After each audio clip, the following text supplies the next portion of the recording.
মালদ্বীপের প্রেসিডেন্ট মোহাম্মদ মুইজ্জু ক্ষমতায় আসার পরই ভারতের সেনাবাহিনীকে তার দেশ থেকে সরিয়ে দেন। এতে ভারতের সঙ্গে সম্পর্কের কোনো প্রভাব পড়বে না বলে দাবি করেছেন তিনি। 5 দিনের ভারত সফরে এসেছেন মুইজ্জু। রোববার নয়াদিল্লিতে পা রাখেন মালদ্বীপের প্রেসিডেন্ট। একটি সাক্ষাৎকারে তিনি বলেন, ভারত মালদ্বীপের একটি অন্যতম গুরুত্বপূর্ণ বন্ধু।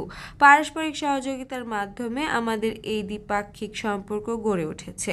বিভিন্ন ক্ষেত্রে অন্য অনেক দেশের সঙ্গে মালদ্বীপের যোগাযোগ রয়েছে, কিন্তু আমাদের কোনো কাজে যাতে ভারতের নিরাপত্তার ক্ষতি না হয় আমরা সেদিকটিও বরাবর মাথায় রেখে চলি। ক্ষমতায় আসার পরই ভারতের সেনাবাহিনীকে মালদ্বীপ থেকে সরে যেতে বলেছেন মুইজ্জু।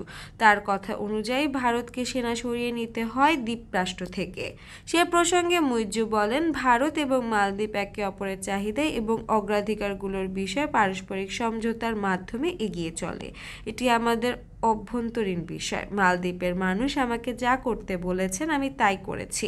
মালদ্বীপ থেকে সেনা সরিয়ে নেওয়ার কোনো প্রভাব ভারতের সঙ্গে সম্পর্কে পড়েনি বলে দাবি করেছেন মুইজ্জু। সোমবার ভারতের প্রধানমন্ত্রী নরেন্দ্র মোদীর সঙ্গে বৈঠক করেন মুইজ্জু। দুই দেশের আগামী দিনের নানান ভবিষ্যৎ প্রকল্পে একে অপরের সহযোগিতা করবে।